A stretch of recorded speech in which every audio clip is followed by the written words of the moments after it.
excited to have you on the podcast. Thanks for jumping on for a little bit.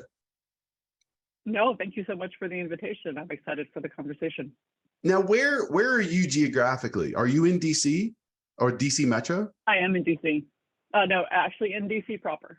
You are. How long have you been in DC? Which, by the way, I want to get to the DC connection here, or at least what I saw as the DC connection. But did you grow up in that part of the country? So I grew up just across the river in Arlington, Virginia, Okay. from when I was 12. My father was in the Foreign Service, and so I sort of grew up actually all over the world. And then as with many, he retired and settled around in the same area where he had been trained as a Foreign Service officer. Wow. He was originally from Tennessee. And so I really liked the area, but I really wanted more of a city environment when I moved here with my husband. And so we tried living actually in DC and love it. And so we're now raising our two little girls here. And our yes, DC proper versus DC Metro, which is a much larger geographical area for sure.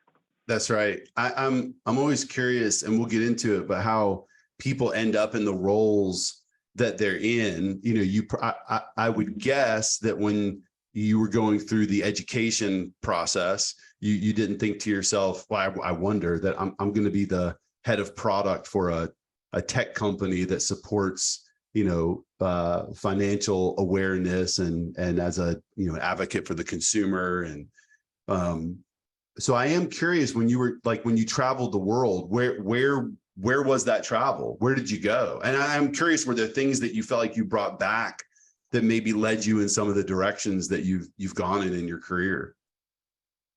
Oh yeah, so many great questions. I'm just gonna give you my life. Yeah, story. welcome to talking to me, by the way. I ask one question with like 30 things packaged into that question.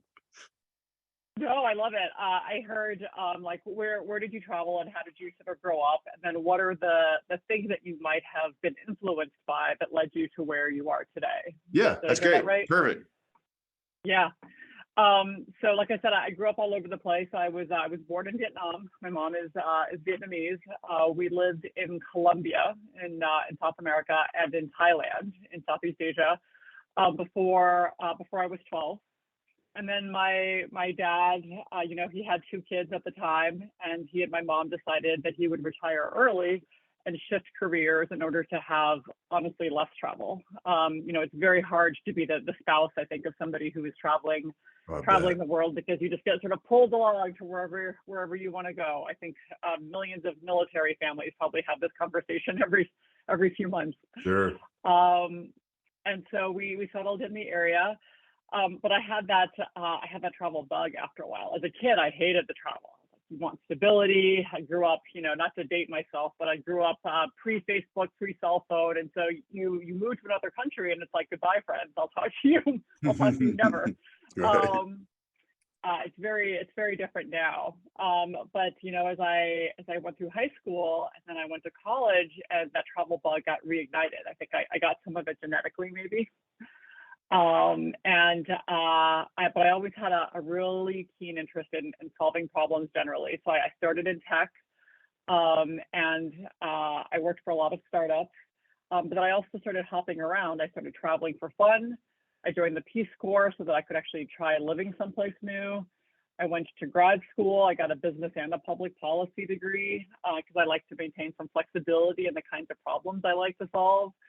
And eventually found myself working for a company where I could travel basically full time if I wanted. And so I managed to explore a lot of sub-Saharan Africa and South Asia. And so I think I'm answering your first question, which is like, what kind of travel did you do and how did you grow up? But not so much the second, which is how did you end up where you are? And I think there's a theme there, though. I like to solve interesting problems. And I'm always on the hunt for what is the most effective way to solve interesting problems. And so I tried in startups and technology for a while, but like purely tech skills, I felt like I wasn't part of some of the interesting conversations that like the startup leadership might have had. I tried a bunch of different startups, but then they're like, well, go solve this tech problem. I wasn't part of the conversation. Mm-hmm. Like, okay, well, let me try something else. So that's when I went to grad school, and I was like, well, I'll get myself some new skill sets. Let me think about what other problems I can solve with these. And I went to a top tier management consulting firm because they told me that they're going to give me a toolkit that I could use to solve a bunch of problems.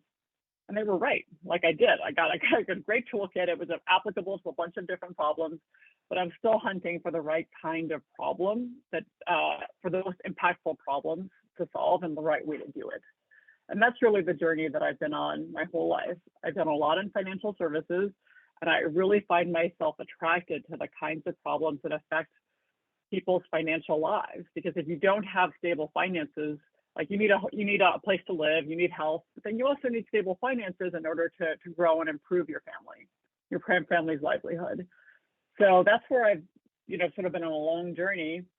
I didn't, go to college thinking this is where I was going to end up, because product management didn't exist then. They sort of dated like 5 to 7 years. And then before then, it was sort of an amalgam of a bunch of different things. But I'm really attracted to it because it brings data to the forefront, like data for decision making. It solves a really interesting problem. And I think there's honestly like a lot of low-hanging fruit, because there's so many business problems that people tried to solve without talking to the actual people involved in that product. And I'm like, oh, well, there's like so many interesting business and strategy problems here, but also just an opportunity to talk to people and sort of bring a match together between the business challenge and the people who have needs to be met. That was a very long answer to your question, but that's why I'm here. No, I love, there's so much that now I have a million more questions. Bring it. Well, I'm always interested in the psychology of problem solving, and also people that are drawn towards problems. Because I think the three of us that are on this call right now, and Thomas is our head of product, our part-time job is doing a podcast. And I shouldn't even call it job, because nobody's getting paid to do a podcast. We just really like doing it. We enjoy these conversations and the value that it can relate maybe to other people that listen. But I'm interested in that psychology of people that are drawn to a problem and then aren't afraid of the problem. They're actually excited about the problem. So to be in a position to come up with solutions for the problem. And that's also very startup, right? I mean, people that haven't been in a startup, it's hard to explain when you're hiring somebody into a startup company, and especially startup tech, that I can tell you what we look like right now, but I can't promise you this is going to look the same 3 months from now. And you have to have a particular psychological makeup, I think, to be able to be motivated by those things and not motivated away from them. And I would assume you have a lot of friends that can't relate to that. I mean, most people go to work to do their job, not to go find problems. Like, it's almost like I don't want to see a problem. If there's a problem, that means there's a problem. Where the way you work is, there's probably a problem if I don't know that there's a problem, because guaranteed there's a problem somewhere. Yeah. Right? Like, I'm curious to get your take on that psychology of like people that maybe you've worked with. Do you think you're drawn to that because the way you were raised? I mean, do you think part of that is you traveling the world with a father that was maybe solving problems in other places? Oh, that's interesting. You're sort of touching on the nature versus nurture question, right? Like, sure. It's something that would evolve on somebody who was dragged around. I think maybe a little bit of influence, but there are people who get dragged around as they're growing up and actually have the opposite reaction. Like, I want stability, I want to go home, and I just want to not be exposed to all of this. So maybe I think it's maybe an amplifier for those who have an interest in the new. It's such an interesting question. I think some of the root sort of capabilities that could be amplified in that way are, there's like an intellectual curiosity. Like, there are people who see something and they're like, oh, that's weird, like, why? And then there are some people who are like, okay, well, that's just something in my way and I'm just going to walk around it. And I don't know really what the nature versus nurture is of asking the why. I just know that, like, observing my kids growing up, so they're 11 and 6, and they're like, it is surprising how much of their personality seems sort of embedded from like day one. Like, anybody who's got more than one kid, they look like, why are they so different? They have the same parents, the same environment. Like, how is this happening? And I think that, for a lot of people, kids, a lot of them ask why, but then they keep asking why as they grow up. You can foster that, but I don't know that being like traveling around as you're growing up is going to make somebody who's not a why person turn into a why person. Would you say that in order to be a good product manager, you almost have to be kid-like? You almost Thank have, you. you almost Yeah, have to that's be a good like way to a put it. grown kid, and you have to, you hit on an important point of a lot of really good product managers, right? That's the constant asking of why, or the curiosity behind something, how it works, how should it work, overall, what value does it bring to why am I using this every day, or why should I be using it, right? You have to ask those questions as if you are That's right. you should be the customer of your own product, right? So I'm kind of curious, Yeah. do you actually think that a good product manager is more like a grown child? Well, so there's a grown child, but there's a little bit of a rebel, right? Like if you think about society generally, like, or you think about that sort of phrase, like question authority, like you can say you're asking why as a kid, or you can say you're pushing back on the way that somebody else has told you things have to be. But that's what it takes to make something better, right? You have to sort of accept that it can be better, that it's not perfect the way it is, and you have to be willing to try to shake it up a little bit. So I think it's a little bit of both. But I think it's a really interesting question from a social perspective. Like, if we believe this is a valuable thing, for people to be asking why, for people to be trying to improve things, where are there elements of like how we're brought up in a social structure that sort of train you to do the opposite? Are there traits that you look for when you're building a team and I'm not talking about what they've done on a piece of paper, but traits that you look for to know that this person can handle the constant barrage of the problems that you and your team then need to go solve? I'm curious what traits you do look for. Yeah. So I hit on the one that I think is the most important, which is the intellectual curiosity. So putting problems in front of somebody, or talking through, asking what they're interested in, and then seeing if it follows a train of like questions around why. It's a little bit of a red flag sometimes if you're like, well, what questions do you have? And they're like, I don't really have any questions. I'm like, oh, really? Right. This is like your one opportunity. But I also try to make a lot of, I try to invest in data-driven decision-making, and there's fortunately a ton more research and data on how to hire well. And like one of the key takeaways that I have from some of the research that's been done is the best way to hire somebody is to try them out on a problem as close to the one that you're hiring them to do. Like behavioral interviews, like asking for fit, like doesn't, like the correlation with actual performance is very low. It's actually more a correlation with like unconscious bias, and you hire somebody who's just like you. Could be good, but right. You might be, you might want a broader skill set. And so I try to do that. I try to give them like interesting problems to solve and observe how they try to solve them. And, I need verbal communication skills. I need written communication skills. I need maybe a little bit of like comfort with like pencil sketches. That's what we do in an interview. No, that makes a ton of sense. I was listening to a talk. Gosh, I wish I could remember her name recently. She was one of the early employees at Oracle. And so she worked closely with Larry Ellison and the initial leadership team there.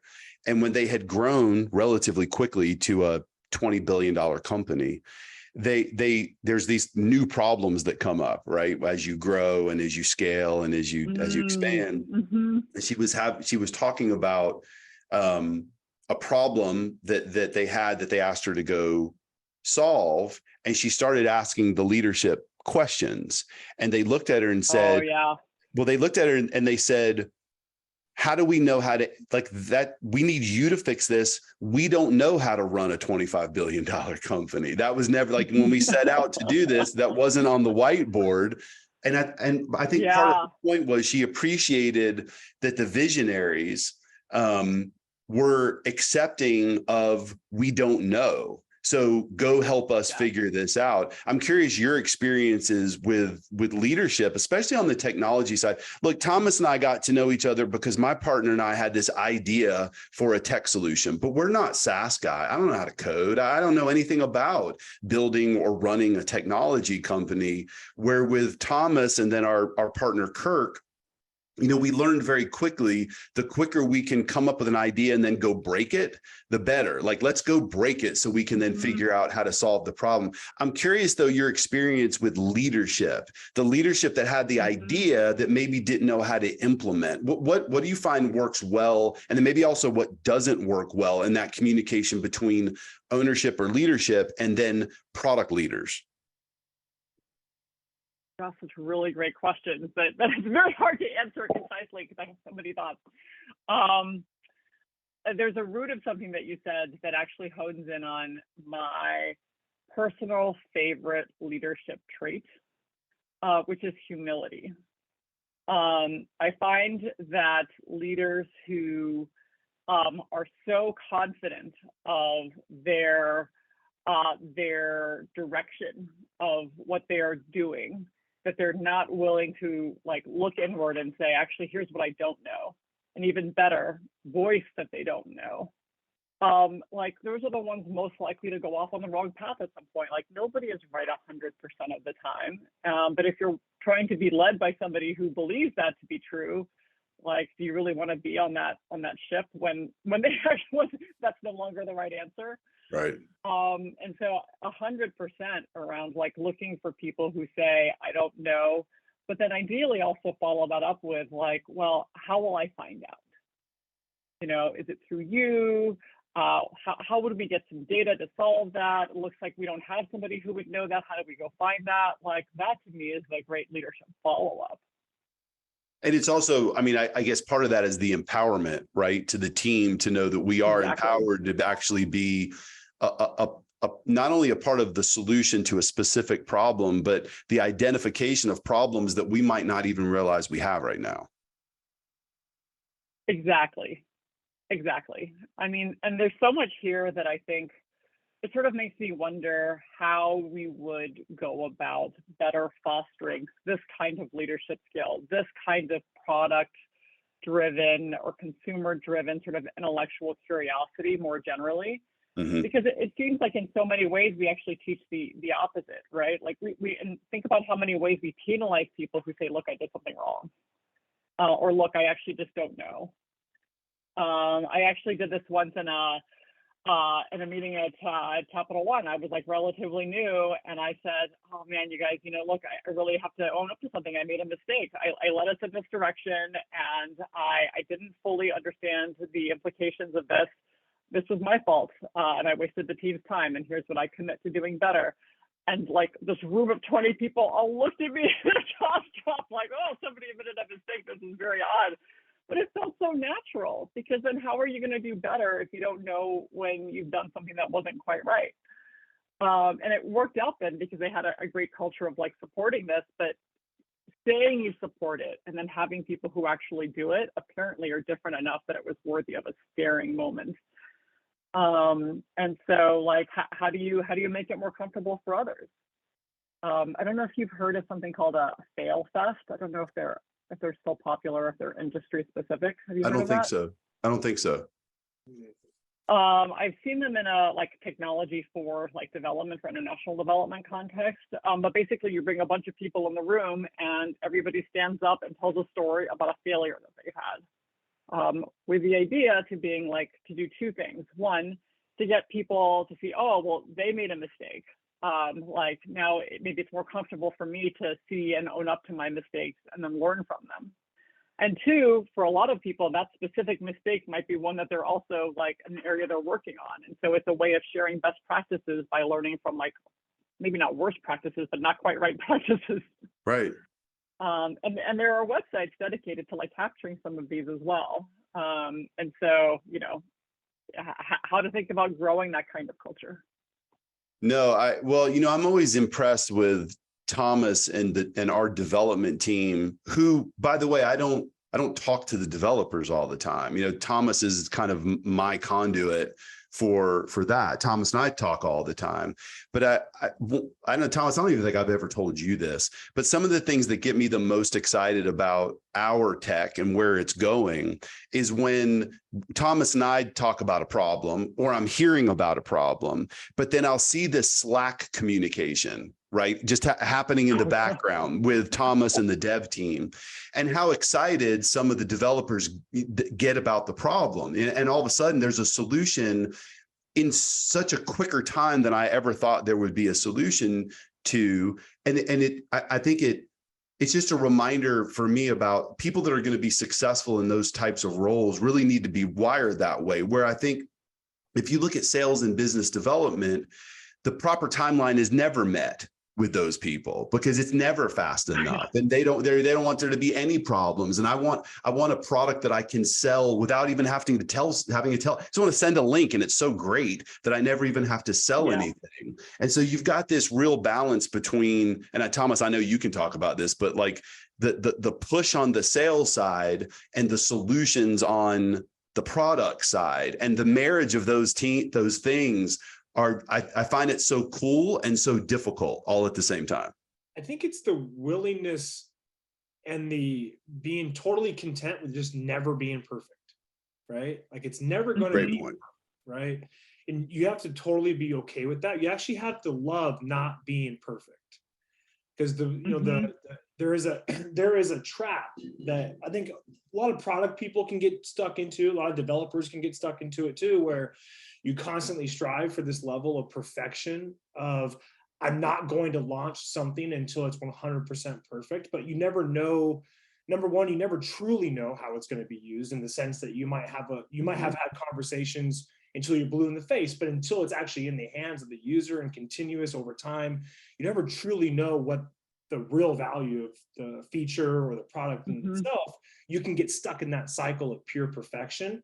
And within that cycle of pure perfection, there is no failure. And then therefore there is no learning, because, well, you never did anything to begin with, because you spent all your time trying to perfect this one thing or this group of things. And so with model match, and I know for others in our industry that I've been speaking with, it's building a culture of, let's have an idea, let's confirm that idea, let's build something to get us down that path. Let's get that in the hands of the user, and then we can use that data to see what path do we take from here. Plus that speeds up your development cycle, right? You're able to build and release quickly and get that out to the public, knowing that it's okay. We're probably going to fail on some level with whatever we build, but until we have that moment of failure, we don't know where to go next. And it's that okay, and that almost diving in head first into that area of the unknown. We're not really sure where this is going to go from here, and we have to fail to figure that out. So 1000%, Thomas, to what you're saying about the importance of quick cycles, testing and learning. I think the only thing I would add to that is, and going back to Eric, your question around like, well, isn't it really difficult to have these conversations with like sales or marketing, or like, we need this yesterday, just get it out there and make it work, and make it work like this other person says it should work, not necessarily how end consumers are going to react to it. I think ultimately every decision that you make is a trade-off, right? And that's sort of the framing that I have found has been most helpful when speaking to somebody in business leadership or in sales. It's like, okay, well, I could invest 6 months and make it just to these specs, but here are all the trade-offs associated with that. Do you want to not do these other things? And actually, I think and to FinLocker's tremendous credit, I think we're very well aligned now, because those trade-offs, they become more like muscle memory, right? And it's like, oh, actually, I don't want to wait 2 months to learn this thing about how users react.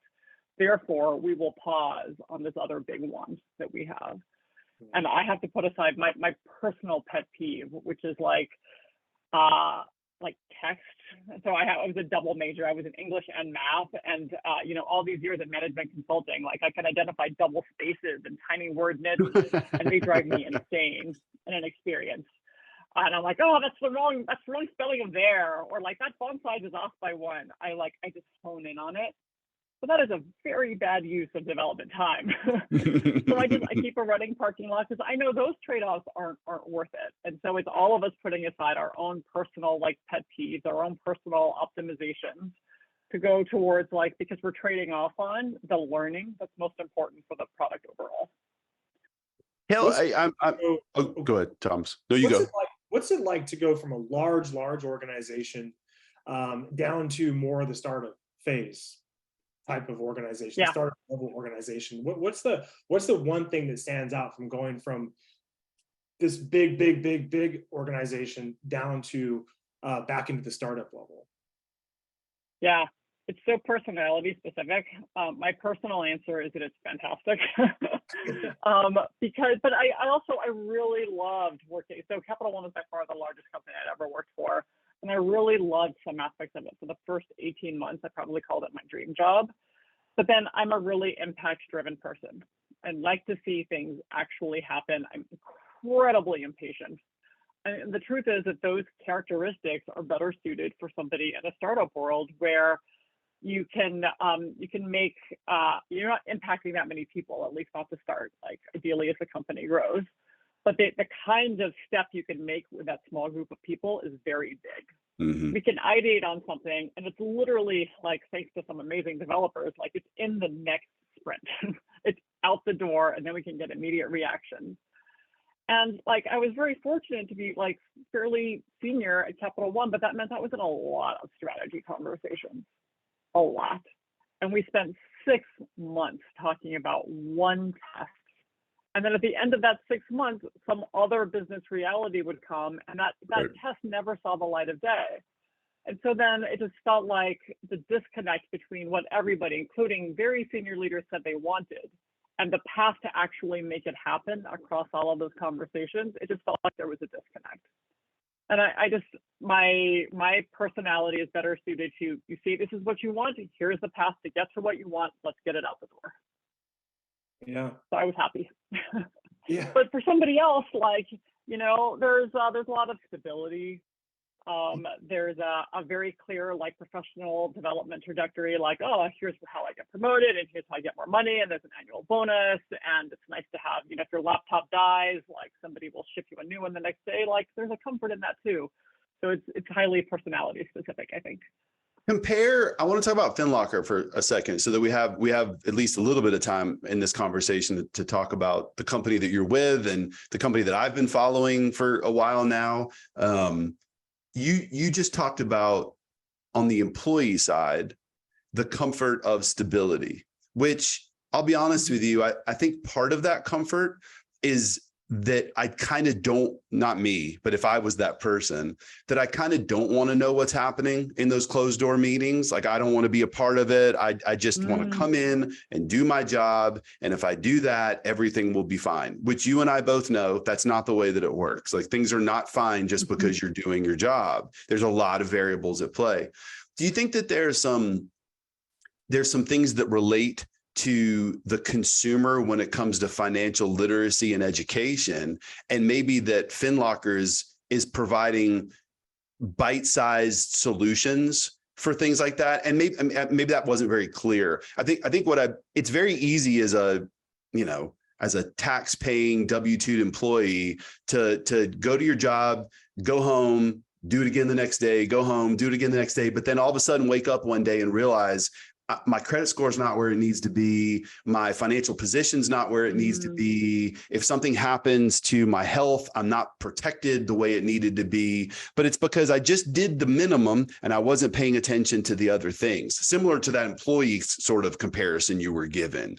Do you see the similarities maybe with a FinLocker and how that can create some awareness to the consumer to almost treat their life like a startup, to constantly look for how do I solution the next the next problem? Heard at least 3 super interesting questions in what you said. Or did I just stretch that rubber band so much that we popped it? Is that what I just did? No, I might also just be hearing what I want to hear. I'm like, oh, I want to answer all these questions. Good, let's hear what you want to hear.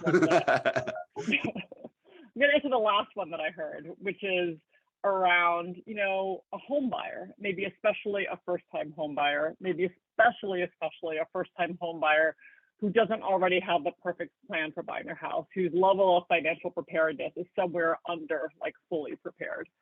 What is the best way, or what does FinLocker know or believe about those consumers, and why is our product the way it is to help them get where they want to go? And I think somewhat yes. I think that I don't know that I would even call it like financial education. Financial education has it is an oft bandied about phrase, but it honestly has gotten some flack, right? Because it's just like, well, you tell people what's best for them, and then they're supposed to like read it, understand it, follow it, and then they're good to go. I have an MBA, and there's a lot of financial products that I don't understand because there are like 30 pages of fine print documents behind every product, and it is not their motivation to truly have me understand. It is their motivation for me to click and then to not follow the fee structure that's being taken out of that money. Let's just be real about it, right? Like everybody is incentivized in different ways, and nobody is really incentivized by full transparency, except perhaps like the government, because we're taxpayers, so we pay for them, and also they're the ones in charge of like bailing things out when things go horribly awry. But there is some incentivization in like the middle ground, like, make things transparent enough that nobody's hand gets slapped if things go really poorly. And so I think financial education is hard, but so we think more about like financial confidence, financial empowerment. We use the phrase financial fitness. And so maybe that last phrase is closest to what you're describing, right? Like financial fitness is a goal. This is not a get rich quick scheme, like our lose weight quickly scheme, right? Like you're not gonna, eat your donuts all year, and I do love my donuts, and then the next week be like, here's my swimsuit body. No, it's like an effort. It takes time. What are the tools that you have to get somebody comfortable with, and make it easy enough to follow that plan through to whatever goal you have. But fitness is often compared to how people follow their financial lives, because it is hard, and a lot of people set very ambitious goals, but then they can't follow day to day because that donut's right in front of them, the French fries. I'm listing all my favorite foods. Those easy things that you want to spend on are right in front of you, and we're humans, right? Like short-term gratification is awesome. Right. Well, long-term gratification is very hard to invest in. And so then how can we make it as easy as possible? And one of the tools for fitness or for finances is putting it right in front of you and reminding you, and taking away as many steps as possible. If you have to go to the grocery store that's further away for the healthy food, you won't do it. If you have to log into 5 different apps to get all your information, you won't do it. Right. If you have to go somewhere else to be reminded of how much your monthly mortgage payment is going to be for when you eventually buy your home, you won't do it. And so that's what FinLocker tries to do, is to use some of the things that we know about people, use what they tell us they want. I'm going to see, like, we have some features that we're rethinking a lot now because we've conducted more interviews, and we're like, oh, actually users, like, they're using notebooks and Excel to do a lot of these things. I'm not sure they want to trade that for a digital product. But you know what they told us they really are worried about? They're really worried about being taken advantage of by the market. They have tremendous market uncertainty. And no amount of putting calculators in front of them is going to solve that. Right. But can you give them some confidence that they can stay on top of the market? So our latest release, we put interest rates in like 3 different places. Like, we're going to put it on the dashboard. We're going to show you how your credit score impacts your interest rate. That's in our web version now. We're going to show you how, like, as you save more money, your monthly payment can go down, and you can track that graph, so that you can start to feel like you have some power back, rather than everybody else in the industry knowing more than you do. Right. Because that is a really disempowered feeling that we hear about all the time. That's interesting. And it's really, I guess what all this boils down to is that one of the biggest challenges in tech, period, which is adoption. Right. I mean, and you compared it to fitness in general. I mean, that's a challenge in the fitness industry, is adoption. People yo-yo, people bounce from, I did this thing for 2 weeks. It didn't do me any good. So now I'm going to switch. One day I'm keto. Now I'm carnivore. Now I'm a vegan. Now I'm going to do, I'm now going to run a marathon. No, I like getting on the bike. The only way I can get healthy is if I can find a pool to swim in, but I can't find a pool to swim in. So I guess I just can't be healthy. Like we're always sort of jumping to the next thing. What's funny about that is almost quick success can also be a problem, right? I was having an interesting conversation with a friend of mine who he has personal financial problems, but they're because he can get quick gratification and proof of concept in gambling. So he can turn $5,000 into $30,000 overnight, but he'll also be the first one to admit to you that he will lose that $30,000 the next day.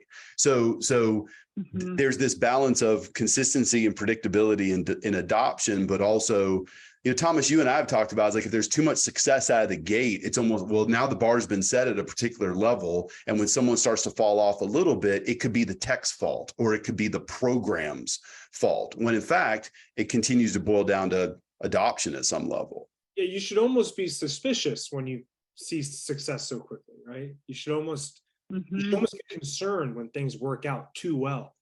And that's when you should start to look at what you're doing, and is it for the long term, right? Can you sustain this this level of success? And most importantly, why did you even have that success so quickly in the first place, right?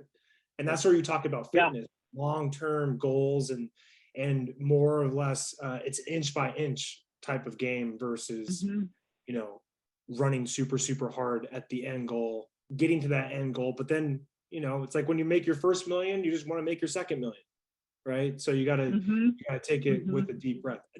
Just disclaimer, I never made $1 million, but I'm sure that's what it's like. That makes two of us. That makes two of us.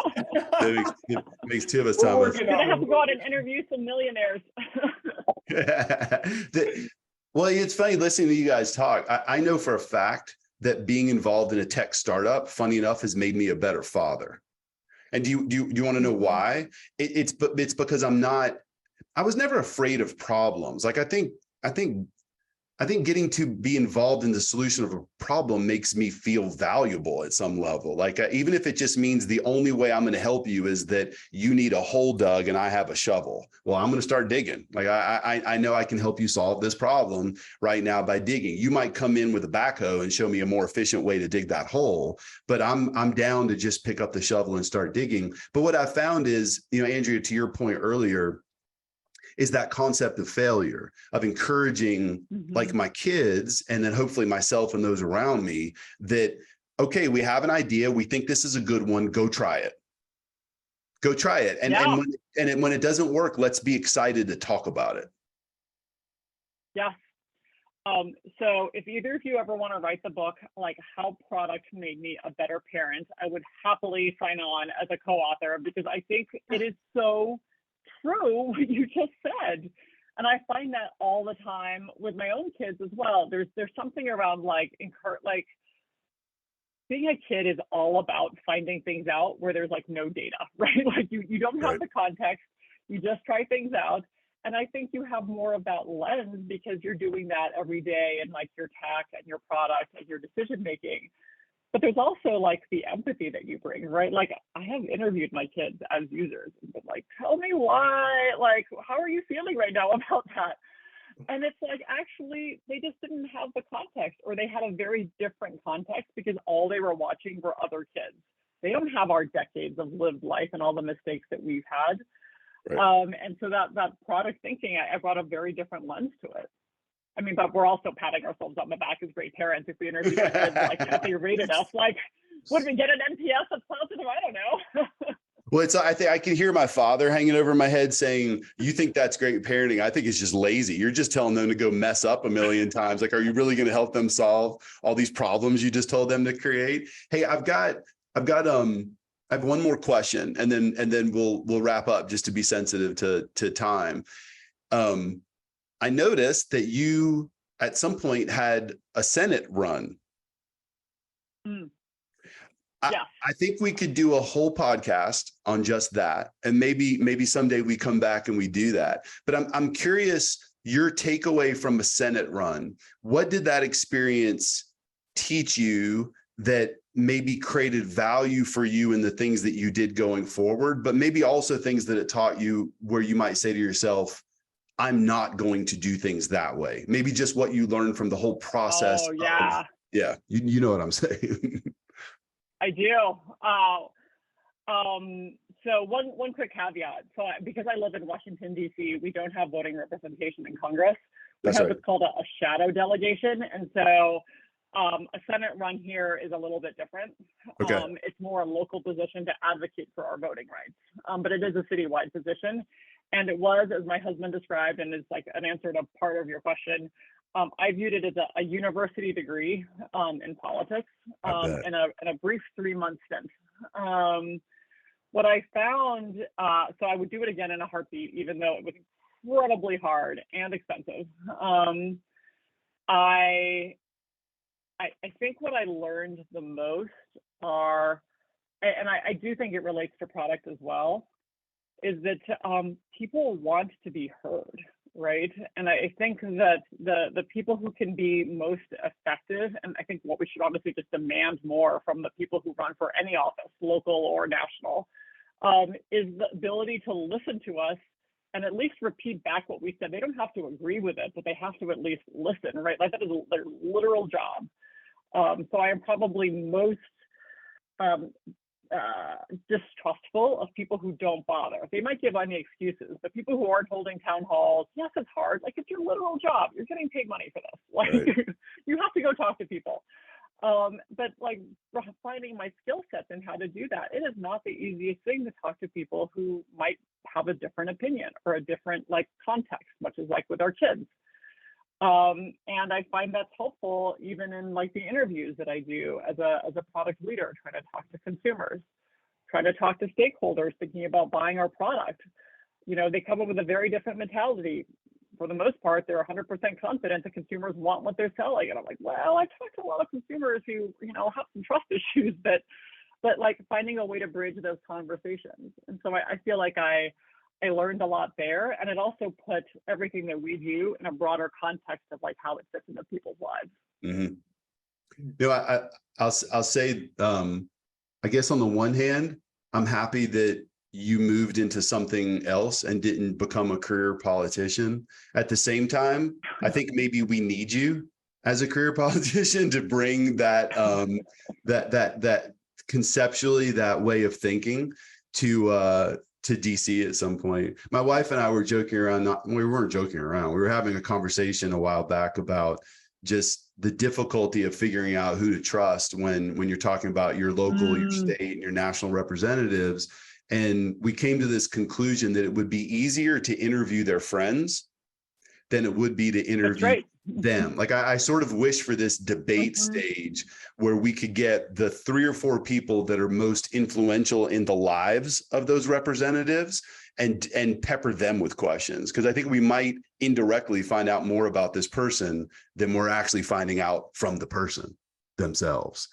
So funny that you say that, because I had the same thought for recruiting. And at one point I had like a product idea around it, right? Like the people who you can best trust for how somebody will perform in a job are the people that they've worked with. Like, is there a way to systematize that? So yes, fodder for many future conversations. Okay, that's a follow-up conversation for sure, Andrea. That's a good one. Well, look, we're going to hit the stop button in just a second. Don't go anywhere. So Thomas and I can talk to you for a sec offline, but this was awesome. This went just like I kind of thought it would go. I think I could talk to you for hours, Andrea, but thanks for carving out some time today. I think what you guys are doing at FinLocker is super needed. And also it's been fun watching the company grow and develop over the last couple of years. But I think one of the things we're proud of is the constant push for the next thing that's going to create value for the user. And what we've clearly seen from FinLocker is that, you know, you guys are top of the food chain when it comes to that. So we appreciate the relationship, and we appreciate you coming on the walk today. Thank you so much again for the invitation. This was super fun. You got it. Awesome.